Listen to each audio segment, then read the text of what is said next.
Welcome to the Xtreme Movie Show. I'm your host, Rob, broadcasting to you from the Xtreme Studios in the Pinos Palace, just west of Orlando, Florida. I like to say that we are a Lincoln Park free zone, despite having RDV here with us from the It Midwest, starts with one.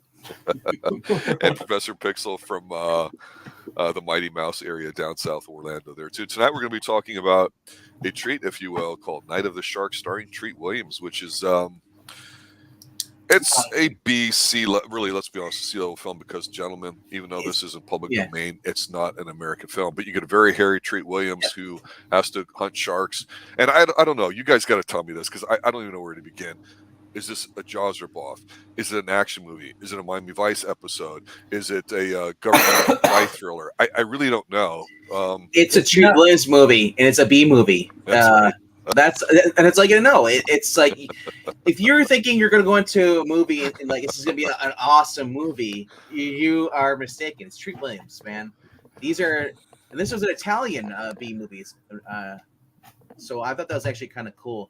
So it's a movie. Be quiet. No. Never. No, actually, this popped up on the other channel that I follow. It's a retrospective channel, and I was like, it's Treat Williams. I'm like, dude, I saw Dead Heat. Let's watch another Treat Williams movie. This is my third movie I've watched with Treat Williams. The first one being Deep Rising, which I love, which I still say is his best movie. This one had a connection to Miami Vice in the beginning. Yeah. I love how the girl's like, and she's getting pulled over and is like, "What are you, John Johnson?" I love that. When they pull that stuff. And actually, it was filmed in Miami too, which for most of it, at least for the first part. I'm not sure about the jungle and all that stuff, but who knows? It could have been. Didn't really look into that, but I mean, obviously, it's okay. Basically, his brother got involved with some people, had this disc and all the information. I'm surprised it wasn't a micro disc, sir. That was. I wish it were micro disc. I wish it was. That's that. You're right. Yeah. So anyway, his brother, comes to was supposed to be Mexico, but it looks more like he's off the coast of Miami or something. On a private beach, and so and Treat Williams is a shark hunter, I guess. That's their livelihood. They go out and they kill sharks, and he's just living the good life, man, on the beach. And I just love it because it's a lot of the footage is underwater with divers with the sharks. These are real sharks, at least towards the end. Though I obviously I wasn't sure that because it's a lot of blood in the water and he's stabbing the shark. But overall, though, like I said, this was a on-scene movie. I guess to say the setting is better than the story because it's not the best story. It wasn't meant to be an A-level story. Plot is these villains, these gangsters want revenge because his brother stole from them, and Treat Williams, they killed his brother. Now he wants revenge, and they come to Island. It's very much like a Miami Vice episode, literally. The music's kind of cool. It does have an 80s kind of thing. What they lack in quality, they make up for in the score a little bit. It feels exciting. I need a Glenn Fry. Where was he singing? That wasn't in the budget. Smuggler's Blues. Pixel, what's your initial take? It's one of those movies that I wished that I fell asleep during because it was like watching a movie, being awake, but feeling like I could have slept. I had worked all day and stayed up to a ridiculous hour to watch Night of the Sharks. That's the best time to watch it. Yes. Well, no, because it should have put me to sleep, but it didn't. That's what happens with these late night movies because USA Channel back in the day, if you had basic cable, that a lot of stuff was on that, and they would play stuff that you wouldn't get on NBC, CBS, ABC, right? So depending on your antenna strength and all that, you might get in a fuzzy channel or a black and white one. You might get some down here, Florida Championship Wrestling or Georgia or AWA or something from Charlotte. But then once in a while in USA, you would get stuff where they'd play reruns of stuff, and it was different, and then they'd have movies. It's late at night. You'd be like, what's their midnight movie or what's their movie late at night? And this would pop up. You'd be like, I don't know what it is, but it's on. It's got sharks. Somebody died. Let's watch it. So the other thing is cool. I was looking up at the actors in here to see if I recognize anybody, and the girl, Lucky Bear. the girl who plays his ex-wife in here, she's from Old Red Sonja.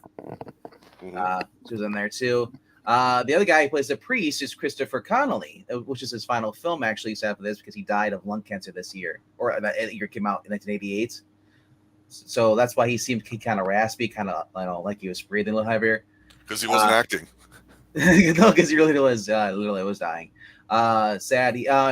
Apparently he was in a show called Peyton's Place. Peyton's Place. Yeah. Yeah. He was on there for a long time on there. He was a cast member on there. Went from like the 60s into the early 70s, I believe. But anyway, so there wasn't really any big name stars other than unless you watch Peyton's Place, you recognize Christopher Connolly. Treat Williams was probably the biggest name star they had on there. I mean, apart from the girl who was in Red Sonja, I'm not sure if that was a flop or not. But people who saw that movie, which came out probably around the same time, the same year, or maybe a year before, probably recognized her and like, hey, And of course, this movie is so straight to the point. As far as it's straight to the point. It's more like I knew what was going to happen. After she's basically blackmailed by the gangster. I need you to go to your ex-husband, and tell him to get the disc and all that stuff, blah blah. Otherwise, I'm gonna basically hurt your business because you're gonna about to default on a loan. She ends up sleeping with him, and they hook up, and then she wants to leave. After she took the disc out of his which was the fake disc, because basically he never recovered the real disc, but he had a fake CD drive. Big old CD switcheroo. Yeah, Back then that was a big deal though. CDs. Yeah. So they go on this boat, this yacht, and she's like, "Let's go, let's leave, let's go to somewhere out of here." And of course, at the bottom of the boat, so then they have to jump off. They jump off the boat explodes in the water, and here comes Mr. Angry Shark. Because the shark is the real villain in this movie, which I loved. and he's swimming. He's like, "Come here, shark, come here!" And he's like, and of course, she's gonna get eaten, and she gets eaten. Yes. I was laughing so hard at that. I don't know what you picked, but I was laughing at that. I was like, I know she's gonna die because she betrayed him. You know what? Yes. That's exactly what you get. You don't mess with the mouse. See, that's why I'm Robert Steele this whole month of Halloween. Thank you, Barbara Steele, Pit and Penum. But you saw more shark in this movie I love than it. you did in both Meg movies combined. I'm just saying. I'm just putting it out there. There's I don't more care if shark it's stock footage. There was more shark movie in this sharks in this than there was in Jaws. That's right. Because Jaws is broke, because everyone likes to point out that's what made it scarier, because Jaws didn't work, so they had to figure it out. Well, no, because it looked like shit. It didn't work. That's why. This wasn't a mechanical shark. This is all real sharks being killed. That's right. Which is really cool. But let's talk about Paco. Paco is like his Ricardo Tubbs friend in here, kind of like this. And he's always dressed in a nice suit and everything. There's a scene in where the villagers bring in the shark they killed, and they're all placing bets. Hold your hand along at this, and the one dude's gonna push a nerve point on the shark, so he clamps the hand and take your hand off. But because of him, we saw in the very movie, he had this little pocket knife, little switchblade he built out of bamboo and his blades. He used it to prop the shark up, and then it gets this huge bar fight. I'm laughing my ass off, and he stops. Treat Lim gets a phone call. He's like, "I'm on the phone," and they stop. They start fighting again. Of course, he's like, "Drinks are on me." Of course, because one guy comes up to him, he hits him with the old school telephone. It hits him. So, Pixel, one of the rules of movies is when there's a bar, there has to be a bar fight. I don't remember a bar fight in The Shining. Well, because there was nobody at the bar. It was filled with ghosts. Still, ghost bar fight. I wanted it. No, I'm kidding. But yeah, I mean, it's fine. It's a thing that happens. That's how I feel about most of this. It's a thing. I'm watching a thing. Pixel. I wish you could play like a woman when you don't like something. I noticed that. How did you feel about Treat Williams, Pixel? He was fine. If you want me to talk about Treat Williams in the movie, he was fine. I didn't feel like he overacted or anything like that. He looked fine. He did the job fine. None of the cast supported him. Not really. Like even his friend, the shark was his best supporting actor. Well, it is called Night of the Sharks, bro. Even though a lot of it happens during the day. Yeah, well, you have a lot of your '80s stuff in here. Like So, you got the evil. Look, I love evil layers as long as they're not underground. That's kind of one of the things that bugs me. So like in a year or so, like this, I think came out in '88 or '89. You would see, of course, The Living Daylights, and then in License to Kill with Timothy Dalton as James Bond. And to me, which Pixel, you and I are, of course, doing all the James Bond in orders, and it's been a while, but we just got done with Octopus. When we get to these, in my opinion, I'll just say this and spoil it, hopefully not sway you one way or the other. I think License to Kill is the far superior film. And big part of it has to do with the bad guy, Sanchez. And when you see a scene where Bond's there with Sanchez and he works his way into Sanchez's good graces, and they're having a conversation of this beautiful vista in the background wherever they're at, in Central America or South America, wherever, and it's beautiful. One thing the '80s movies had a lot of, and part of it I believe is from Miami Vice, is you wouldn't have these secret underground layers like in the dumb Bond movies, seeing stuff that's kind of silly. Coolest one, of course, being Scaramanga's lair. But you would have, like in here, the bad guys, they did all their business poolside while their butlers were bringing them food and drinks. And then you had beautiful women at the pool laying around and walking around in bikinis and swimming and laughing off in the distance. That's like mandatory, I think, if you're going to make anything about the '80s. So yeah, that's another rule cigars.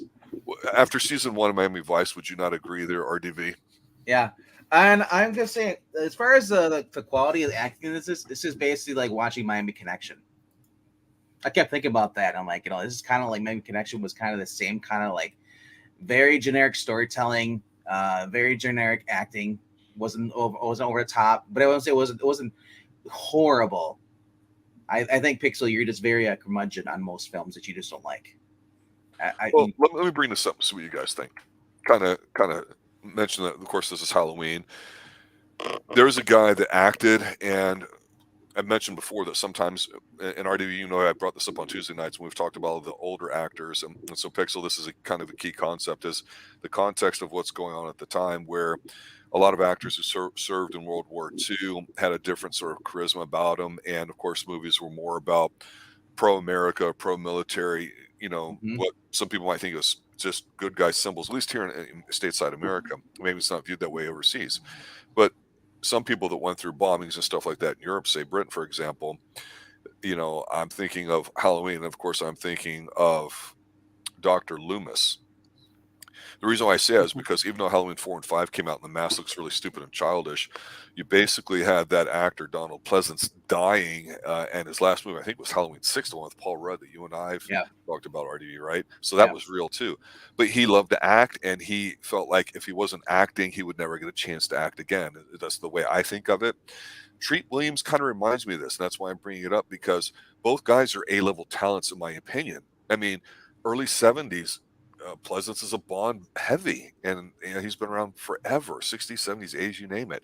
Treat Williams is so good that it's almost embarrassing that he's in a movie of this quality, but yet he almost makes it work with the people that surround him. That's what kills me about stuff like this. Yeah, Treat Williams in this movie is like, you bring up a good point, because when I see him in these, even in Dead Heat, he's one of those actors that can act really well, and he just stands out from everybody else. Not because everybody else sucks. It's just that he just has that natural charisma. He's like, don't worry, guy. Don't worry. I got it. Relax. I got it taken care of. He's one of those guys. He comes off cool, calm, collect. He definitely would have fit on if they would have guest starring on Miami Vice. And I gotta say, a lot of people don't realize, if you're acting in Hollywood, if you stop acting, you're forgotten within a week. So I'm sure he was probably desperate to keep taking roles. His big role that I think his big breakout thing was not just Dead Heat, but I would say go more to Deep Rising. That was supposed to be start of a trilogy. but whatever reason there was legal or I guess or something like that in the background. But anyway, the movie Universal didn't want to go forward with it. Just like we saw Dracula Untold, another fun movie, and just politics behind the scenes. Honestly, I said I love Treat Williams, but I recognize him. He's like the dad from Picket Fences. He's in everything, but he's never the main actor. We see the guy from Picket Fences. I forget what his name is, but he's also in Top Gun. He's the guy that's teaching them how to fly. He's the mentor.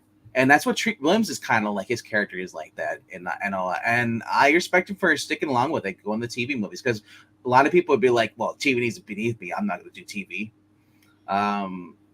But yeah, you could tell this was a very low budget, and it was not American because the way how everything was shot. And I love I love the fact that it is a stand up because they got to see more of the shark in here now. And Ed Brewer is saying, I'm not. This isn't a movie better than Jaws. This movie's on par with Jaws 2. Jaws will always be good, but I mean, I like seeing like divers actually in this is whenever you see Treat Williams go in the water, that's a stunt man. That's not Treat Williams. So I love when you get to see more like realistic stuff. Not everything's just because today that would have been a CG shark. Yes, yes. I agree. And I love the fact that they actually took the risk to go out there, and I forgot what coast or where they filmed it at, but I wouldn't be surprised if there's a lot of sharks out there, and especially go to Bahamas, there's a lot of sharks there too. And I kept thinking as like when he was getting chased by the guy who I like to say is like the overzealous killer. Let's just kill him and I love the main guy, the main bad guy is like, dude, it's not gonna kill anybody. I just want my stuff back. Relax, it's like. And it's just like, I'll skin him alive, or he's basically like a Bennett. That's his character's like. I love that, and he gets taken out by the shark. I laugh my ass off because he's like, Treat Williams is because he was injured, and he was drinking his hand arm in the water while he's being chased on a boat freaking chase, dude. I love boat chases. The last one I saw in a boat chase was in James Bond with Roger Moore. Yeah. Oh God. Yes. No. Yes. Oh, you never joined us for those. It's not as good as the other one. Well, no, I don't join us for you because I already reviewed it with Rob like 2 years ago. Yeah. Oh, okay. Well, Pixel, let me ask you this. Mm-hmm. We've talked a little bit about stuff, and like last week, I was a little disappointed with the movie we picked watching it because I when I say horror movie, something that's supposed to be scary or whatever, and sometimes we have like a gothic kind of thing where it's not scary but it's atmospheric. This movie was just about the B-level campiness, with a solid anchor, and we have fun because he takes it seriously and makes all the other silliness around them happen. You're a harsh critic of the one studio that's trying to expand, by the way, called A24, because they seem to put out of what people like to refer to as quote unquote elevated horror, and stuff like Hereditary or whatever else. I mean, I know you rail against, and I say, hey, they're just a distribution facility, but let me ask you this: in much the same way you hate A24 with a passion that I've never heard in anybody before, ever since, or in you, what do you think about the Hallmark Channel and the Hallmark movie kind of shtick that they do? Seriously. I hate it. What is it about the Hallmark Channel and what they do that you hate? I mean, other than the same reused plot 15 times, I'm sorry, 15's an understatement. 15 times with swapping out the actors just to tell the same old sappy love story. I hate it. I can't stand that. Well, so you'll never be married because your wife's gonna want to watch those. You're watching all Dean Cain films. Dean Cain, or well, the thing is that what Hallmark does is very spot on. It's like Gene Roland, who we just talked about earlier tonight, and he's done 14, 15 vampire movies, and we talked about Lips of Blood from 1975. It's no story. It's pure atmosphere. It's about a guy that looks for a woman he thinks he met when he was a kid, and there's some vampire stuff along the way, and that's really it.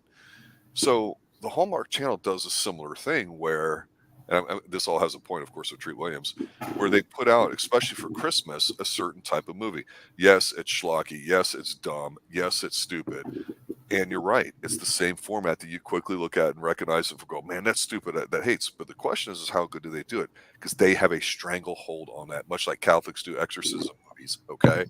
Treat Williams has a stranglehold on these kind of B-level films. That's one of the reasons why we love him so much, because you know what? He was really popular and stuff in the Hallmark channels. And the reason I'm bringing this up is because when he died earlier in the year, I think in his early 70s, had that motorcycle accident.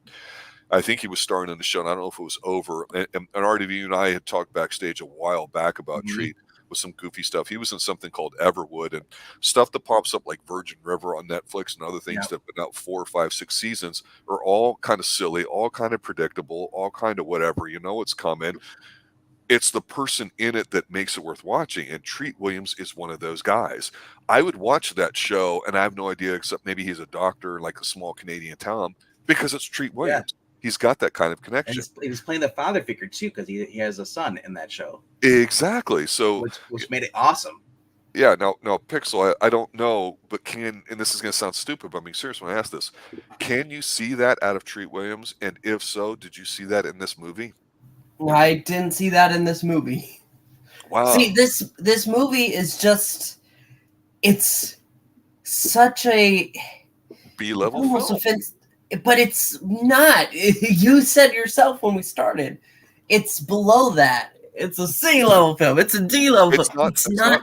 It's a B-level film, but because it's not American film, that's why I call it C, because it's just a bit different. It's what we've talked about in the more recent thing where, say, China, for example, is trying to make American movies because that's new to their audience, and we're trying to make movies that appeal to Chinese audience because, well, that's what we do here in America now. And we go, hey, this is not an American movie. And I forget the name of it, but the Jackie Chan, John Cena movie, RDV, that you and I had talked about was a perfect example. That was not made for an American audience at all. Now, whether you liked it or not, it's not the point. That's obviously made to star, overseas, internationally in the Asian audience. And if we happen to like it here in America, so be it.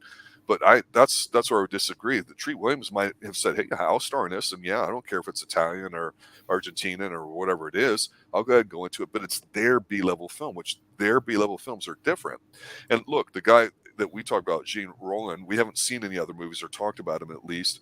And so when we talked about Lips of Blood earlier tonight, we now have a taste of what his movies are. But a lot of people go, that's not a fucking horror movie, because it's really not, is it? I feel like Pixel would like it if you swap out Treat Williams and put in Vincent Price in the lead role. Then Pixel would be like, "Oh my god, I loved it! It's Vincent Price."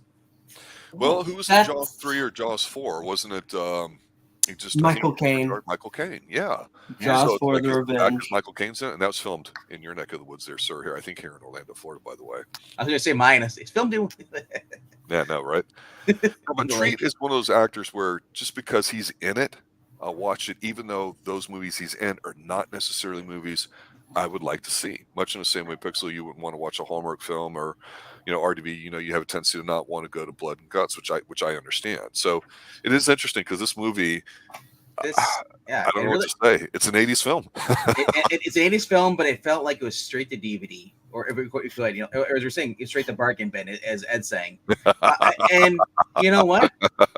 I'm okay with it. Time for Edible Brewer to give us this review, because this is an Edible Brewer film.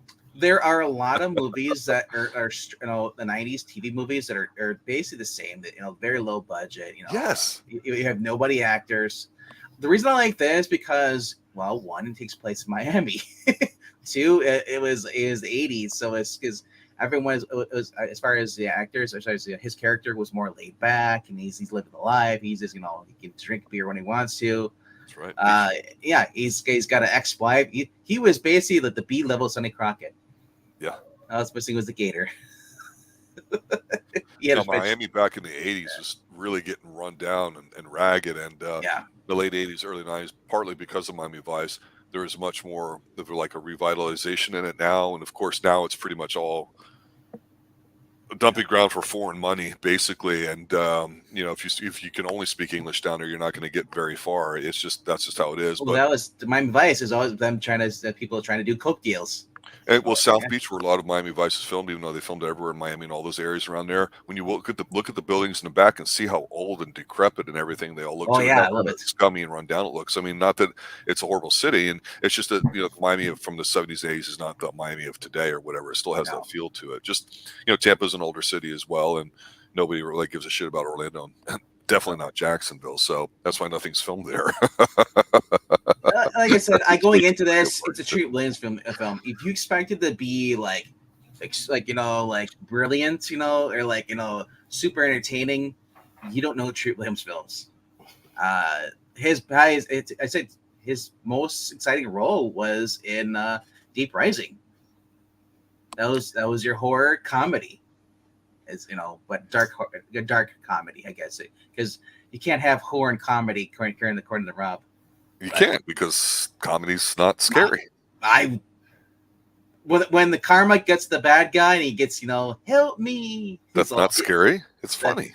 That's horror. It's not horror. You saw his face, his bones. That would be called graphic. That's not scary though. Oh, that is. Because you're not scared. That's the whole point. That's kind of the. I'm scared of this conversation. I'm scared that Pixar will just never appreciate Treat Williams movies. I never said I can't watch a Treat Williams movie. I said I don't like this Treat Williams movie. It just wasn't good. They're all like this, though. Yeah, they're all exactly like this. Yes, there's a shark in every fucking movie. Okay. Well then, no, I guess the Christmas special where they were ice fishing, and unfortunately, what happens is there's a shark incident happen. It takes a little kid's life, and he feels so guilty about it because he was trying to teach a kid fishing that he ends up making sweet love to the kid's mom and marrying her, and then they have another kid. But and that kid gets eaten by the shark. And he revenge. He gets revenge. But what would be funny, RDV, is at the end of this Hallmark movie when you think they live happily ever after they have birth of this new kid, and he's over the guilt of the other kid getting killed. He goes out there and he high fives the shark. See, I told you I could beat you, little kid. That would be pure Treat Williams, but he can pull it off. I'm making shit up now.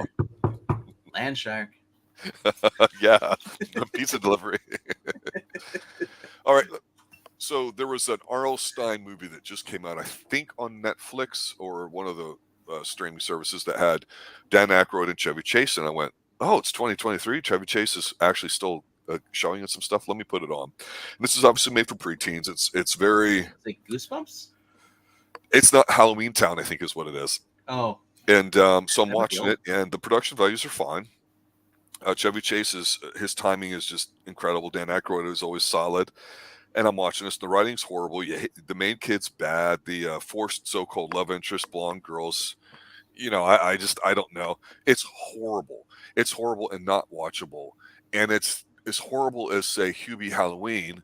But Hubie Halloween at least has a certain charm because you know what kind of movie generally Adam Sandler does, right? So there are these nuances to them that you can go, okay, I know it's going to be Adam Sandler. I know it's going to be juvenile and raunchy and have his buddies and friends into it. And he's going to play like a really dopey, dumbass guy, which he does. But I'm telling you, everybody seems to watch Hubie Halloween, just like they always watch other shows. And to me, Treat Williams is one of those guys that you go, man, now I kind of almost want to watch The Second Substitute or whichever one he goes into, just because it's Treat Williams, and to see him beat up on some punks, I mean, because it's Treat Williams, right? Take my money, Treat. Yeah, Zombie Town. It's insane. Yeah. You want to talk about what's really horrifying right now? And if you go to theaters, you can watch Bette Midler on the big screen. Hocus Pocus. Yeah, we're going to want to watch Hocus Pocus, or we're going to watch Night of the Sharks. I mean, I think the answer is obvious, but I'm not so sure in your case. I wanted more sharks. There wasn't enough sharks for me. That was, and I agree. Pixel was a bad movie. I enjoy Hocus Pocus. What the fuck are you talking about? You'd rather watch Hocus Pocus than Night of the Sharks. And every time, multiple times. Well, Bette Midler is a shark. I can see that. Well, I mean, to each his own, and that's what we talk about stuff here on the Extreme Movie Show. Because Night of the Sharks, like I say, it is a foreign film. You may not know that, but that's why it seems like a mashup of what 80s shows are at that time in the late 80s that they made, and that's why it feels a little disjointed because you can tell somebody that doesn't know, 80s stuff or well, they just have heard of it and they may have watched it, but they don't get it because they're not American. See, tries to make an American type film. And thing that in doesn't which go here. the thing might change this this movie, instead of going to get the disc back, it's a coke deal gone wrong. That's what I wanted to, and then you get a cocaine shark. That would have been great. That would have been an 80s movie, honestly, back in the day. Someone would have had like a crazy idea. Let's have a shark, but he's addicted to cocaine, and it's a B-level movie. Why was that ever a movie back in the 80s? Well, you had, was it Gator, where the alligators flush down the toilet and becomes a man-eater really big, which we keep talking about reviewing with Robert Forster. All that shit it took. Well, but seriously, they tried to make that serious back then. Whereas here, it's like, hey, let's drop cocaine and have some fun with it, like Cocaine Bear. Which after you watch it once, you're really going to watch it ever again. Well, that's like most movies. I usually don't watch them again. Yeah, and that's why we experiment here on the Xtreme Movie Show with what movies are worth watching or not, and the types of movies too.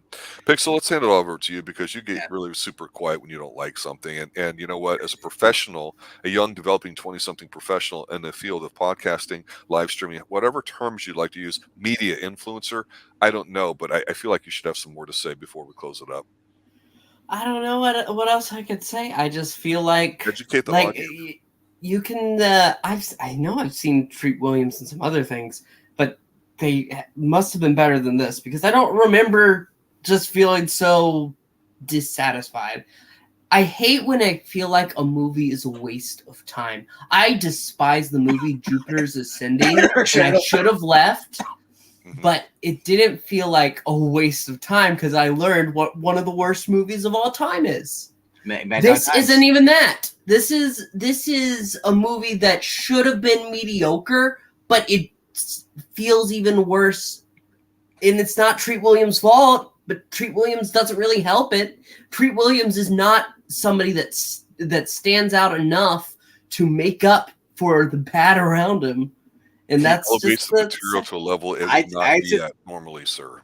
I disagree. It's just like Roger Moore level of awesomeness. Definitely a camp element with Treat. Yes. Like I said, the bad guy who just wants I can just slit his throat, and he's like, dude, chill down. And I love that. The bad guy just wants to kill, and then he meets his end, but the shark coming through the boat and grabbing him, and he just tears him apart. I love it. Yeah. Well, Pixel is the young. There ain't no good guys. There ain't no bad guys. I will say it's just you. I was going to say you have no idea what the concept of walking into a video store on a Friday night when the new releases come out, and then whatever #1 movie you're going to get happens to be all rented out because you couldn't get there quick enough, and nobody's dropped it off in the return bin because they get to keep it for a couple of days, and you're relegated to going to, okay, now what am I going to watch? And then you walk around, and you see a really friggin' cool thing that looks like Jaws. You're like, hey, it's got Treat Williams in it. It's got sharks. Let me try this out. Because that's how it went back then. Yeah. And that's how you'd have movies like this, honestly. The secondary market with VHS. Yeah. But it went this way. It went this way because we're in now. Is it better than Sharknado? Oh, no. Sharknado is so bad, it's good. That's why Sharknado. Yeah. No. Ian Ziering, it's great. Chainsaws all the time. Well, what's the difference between that and here, other than it was on a much bigger, bloated budget, and you don't really have any increase in quality for it? So how is it better than Night of the Sharks? Because Sharknado knows it's utterly stupid. It knows it's utterly ridiculous, and it doesn't care. So they up the craziness to 9. It's not good crazy, but it's crazy enough that you're laughing at it. That's why the 6th one is, it's about time when there's time travel to the very first Sharknado. It's utterly stupid, but it's funny because of that. So it can be completely stupid, and so stupid it makes it funny, and that's considered acceptable, whereas something like this that's a C-level grade and not that shitty is a worse movie? Exactly. Makes no sense at all. Well, Guy was born in 1999. Different experiences, bro. I know that 1998. we have to pick on him a little bit, but And that's I know. what we do. And Pix will never know the joy of going to a Blockbuster in the early 90s as a teenager and like, well, what am I going to watch here? Well, that's checked out. It's October. Everything's gone. So I go for, well, the cheerleader movie here. And maybe, and this, hopefully I can watch it without my parents, being around. This the movie. It's like, well, hey, it's radar. It's got Treat Williams, and it's okay, couldn't go wrong with that. And you get to see some nipple in here too. Ain't that bad? And it's brief enough. It's brief enough. Could have been better. It's Could have brief been enough. better. I'm just saying it's perfect enough so your mom won't walk in, because if there's too much boobs in the movie, then you're screwed. This is the perfect ratio for a teenager watching. But back then, if you remember RDV, sometimes it wouldn't just be so clear cut like action section or movie section or B level or cold. No, it'd be mixed. It would be mixed, and also you might have some dopey guy in there that might put like cheerleaders, and it'd be all like the cheerleader horror movies of the '80s and the Canadian ones and the overseas ones, and you're renting something out. And you're like, man, I don't know what the hell this is about. And you're like, I don't know what the fuck that I got into with this. This is serious. This is a gore fest, or no, this is a sex sex romp kind of comedy, which we don't have those anymore. Or better yet, you take that. Well, go up to the ladies that are there looking for themselves. Hey, ladies, we're looking at something to watch tonight. What about this? Oh, we're gonna watch this and that. Well, then let's watch it over at my place. I mean, not important. It's just something to have on while you're partying. Like things you had to do in order to watch certain movies. I rented Jack Frost. So my mom was Jack Nicholson, or I don't know Jack Nicholson, but what's his name? It's the other guy. It was who was Michael Keaton in it, but I got the other Jack Frost movie, the horror movie. And you can't tell. It just says Jack Frost unless you actually look to see what it is. So I'm just saying. Those days. Yeah. Also, days going and try to find a VHS and realize it's not there. Then so you check the other movies next to it and you find it because someone's hiding it. On the VHS, like RDV's talking about, when you put it in and hit play, there's a little. Remember this RDV? There'd be that round knob in the beginning, because as it was playing, if the heads were dirty or clean, sometimes it would drag and you'd get these lines. So you would kind of fiddle with this a little bit, so the lines would go down and like little wavy lines, kind of like a sonar thing. Yeah, and you had tracking. Come on, I had auto tracking on mine, and sometimes you have to do it on a VCR if you lost your remote, or if you don't have batteries for your remote, so you had to do it. Lucky if you had the fancy VCR, you could actually do all the controls on there. The knob on the actual control on the actual. You ever get the remote? It had the instead of the directional arrows, you had the knob. You turn forward, you turn right for fast forward. Like a joystick kind of. Yeah, I love those. Yeah. That was super high end. And then Pixel 2 on the video home sales, or whatever the VHS stands for. These tapes, when you put them in there, you would have to rewind them before you would return them. Otherwise, they would charge you a fee. Oh yeah, because it took a couple minutes to rewind. I did used to have VCRs, guy. I still have VCRs. No, but you never went to an actual video. Blockbuster? Yes, I did. As a kid, I went to Blockbuster all the time. It was right over by a Publix that we would shop at as well. We would go to Publix and we would go out and go to the Blockbuster. And there were VCRs, but there were mostly DVDs at this time. How old am I? I'm 24. No, idiot. How old were you when you were there? Like 5? Before it went over? Well, it closed by the time I was about 10. But yeah. Yeah, like I said, when I was going to Blockbuster, was it Planet Video was the other one, I think it was. We also had Movie Gallery. Movie Gallery. Yeah. And Blockbuster. I remember going there and we didn't have DVDs yet. Everything was Super Nintendo still. Yep. And the adult stuff, it was in that room. Blockbuster never had the other. No, but the family video. The home ones were the ones you wanted to go to, because they had all the international kind of stuff that you could get. So if you wanted to say a Gene Roland film, you were not ever going to find it at a Blockbuster. You'd have to know what the film is, and maybe look at the foreign film section, which is like 2 rows, and they'd have like stuff that nobody's seen, like Ingmar Bergman films or whatever, which you'd rent out if there's nothing else to see, to say, hey, I saw this and it's an artsy film. But then you'd have to go to the guy that basically had some wooden shelf case in the back, with some the sex films over here, and then the That was other foreign films on the other one too. And you don't know what the hell you were picking because you that never heard was of these Family guys. Video, and then you had those other stores that were not Blockbuster. We had Super Video was one of them. I was like, you have to be 18 to enter the store. I'm like, what's a video store? Of course. See, the main thing to take away, though, is for everybody watching, this conversation was more interesting than this film. And that is my final thoughts. My final thoughts, this movie has been better than anything that Dark Shadows put out. Oh, my. Well, don't take the bait, young man. I mean, No, not going to say anything. Not going to say anything. Here's the thing about this. Thank God this wasn't a Dan Curtis production. Dear God. Well, Dan Carson made it. This would have been better if it did have a fog machine. I have to say. So, question. Final. The last one we watched was Dracula and Son, which was a Dan Curtis production. No, it wasn't. No, it was not. It kind of felt like it. It was not. You wouldn't know. Regardless, though, that little nitpick. Dracula and Son or Night of the Sharks? Dracula and Son.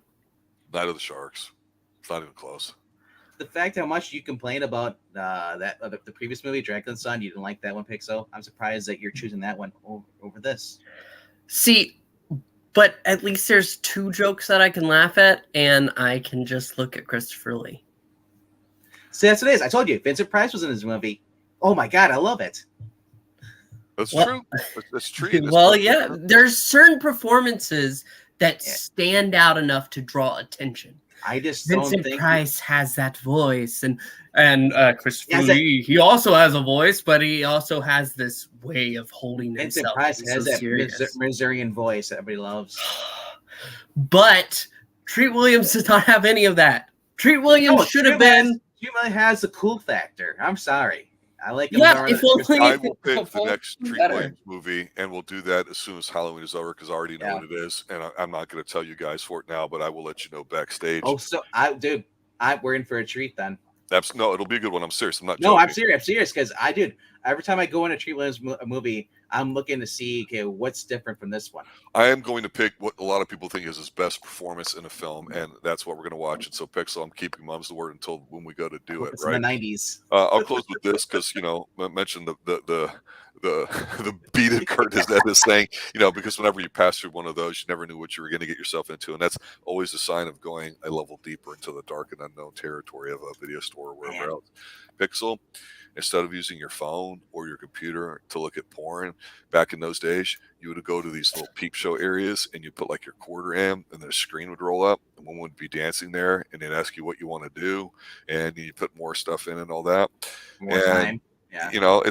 You had to really work your ass off to go see and do anything. So when you would go to Blockbuster, you'd have to be like, hey, man, if the number one movie's not there, what's going to be number two? What's number three? It's here we have, and it's really amazing. We have such an excess of selection. That's like the hard part because you don't want to on Netflix or any of that go through their thing and okay, let me scroll over to N, then up to I, then over to G, then to H or whatever. And after like 2 minutes, you're like, I'm done doing it. Back then, this would have been a much better film because there wasn't much to pick from. This is not bad late night fare. It is not. It's not a good film. I've said that. It's functional, it works, and it's got Treat Williams. If it didn't have Treat, I wouldn't watch it at all. But it's got the 80s shit going to it, so to me, absolutely better than Dracula and Sons. And we're going to see a lot more bad movies like this as the Xtreme movie show continues to grow. Final thoughts, Pixel, then we'll go to RDV. I gave my final thoughts. Okay, young man. RDV, final thoughts and anything you need to plug? Final thoughts that this is a Treat Williams movie. If you are a fan of Treat Williams, you will watch this movie. There's a lot of actors like that where I'll watch it no matter how bad generic the story is. Unlike the Meg, you knew what you're getting coming into this movie. The Meg is like it's basically like a tease. The girl, she's like, hey, you want to come back to my place? And then she expects you to do hard dishes. Like, what the hell? This just was basically Treat Williams, man. I love it. It's one of the forgotten, overlooked, underrated actors. Yep. And I wish he was in more stuff. And to your point, now that he's passed away and moved on, people Pixel's age or even sometimes our age and lower that don't really watch him or know too much about him, it's going to be gone. And it's one thing we do here on Extreme Movie Shows. I We do got like to to see go back and pick things out. Yeah. Christopher Connolly or whatever Connery, whatever his name is, that's in here, plays the priest. Didn't even know he even existed until I watched this movie. So it's another thing about these watches movies. You get to learn about different actors. You may have not seen something because it's before your time. Right. So that's me. I'm gonna go watch Peyton's Place, but I mean, like, it's kind of cool how it connects all together in the '80s. As far as everyone knows, after of this in there, it's like I feel like Peyton Place has more stars like Predator 2. It's like General Hospital. At least somebody's worked down there that's working in CW. Yeah, and then like for example, the Stepford Wives movie, is probably a better film in my opinion because it actually deals with human stuff. Whereas you could almost argue Barbie's like an updated version of it. I heard somebody call it that a couple times on Twitter, and like, no, it has nothing to do with it at all. It's all about messaging your stuff in a way that might remind people of that, but it's not even close of which film is superior, even though Barbie's the biggest movie of the year and probably will win everything just because it's so big. It does go back to what you said, Pixel, about things being kind of predictable and you know what's going to happen. You've seen it before, and the more you get under your belt, you're going to realize that a lot of it is the exact same stuff. So sometimes, it's just like in music. Most songs today, or really going back, almost an American songbook, 3-4 chords into the same chords. It's just how they strum it, how they play it, what they play it on. And it's sometimes that's the thing that we forget when we're watching movies, isn't necessarily the quality of the making of it. It's the artistic part that they put into it that I think a lot of people lack. One thing I really liked about this, they run in the gangster element. It wasn't just Jaws straight up copying. It was it was actually like I said, watching a Miami Vice episode. They're not the best. They're not the best quality, but you're entertained. Yeah. See, but I've seen Treat Williams mostly from, and I know why I recognize him. He was in Chicago Fire. He was in Blue Bloods, and I watch those shows. I have a good time with those shows, and they do fall into that classic formula. Like, okay, well, there's still family at the end of the day for Blue Bloods. But he's still good in that because that's a good show. There's something. I'm actually going to say good like Criminal about Minds and CSI. I'm going to start calling you Zach Jr. Well, you know what? On that note, Pixel, maybe we'll revisit this in a couple months after you watch one of Trent Williams. Treat Williams' greatest performances in a movie that I'll reveal to you shortly.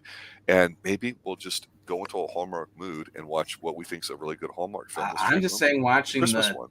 12 Days of I Christmas. will not be showing up. I'm not showing up. Honestly, you will see the end of Pixel on the Extreme Movie Show.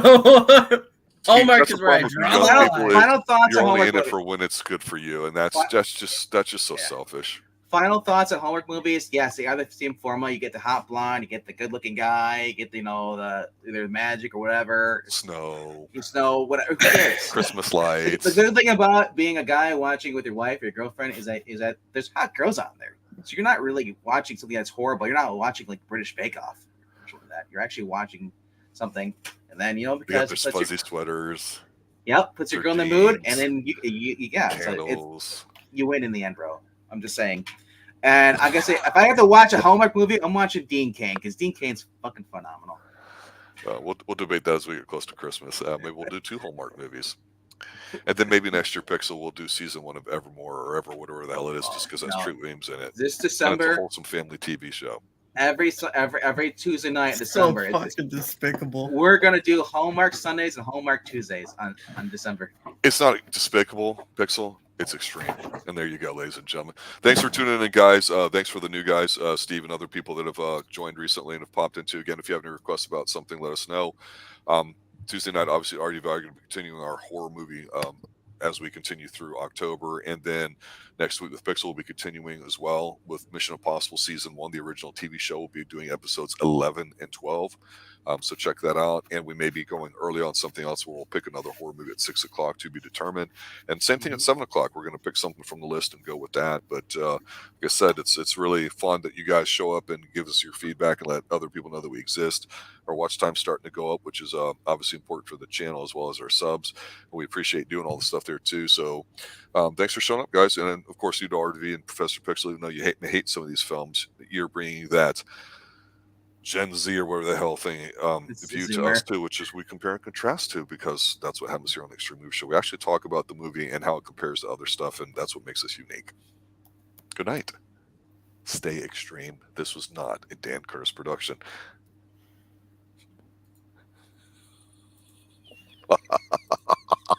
Fucking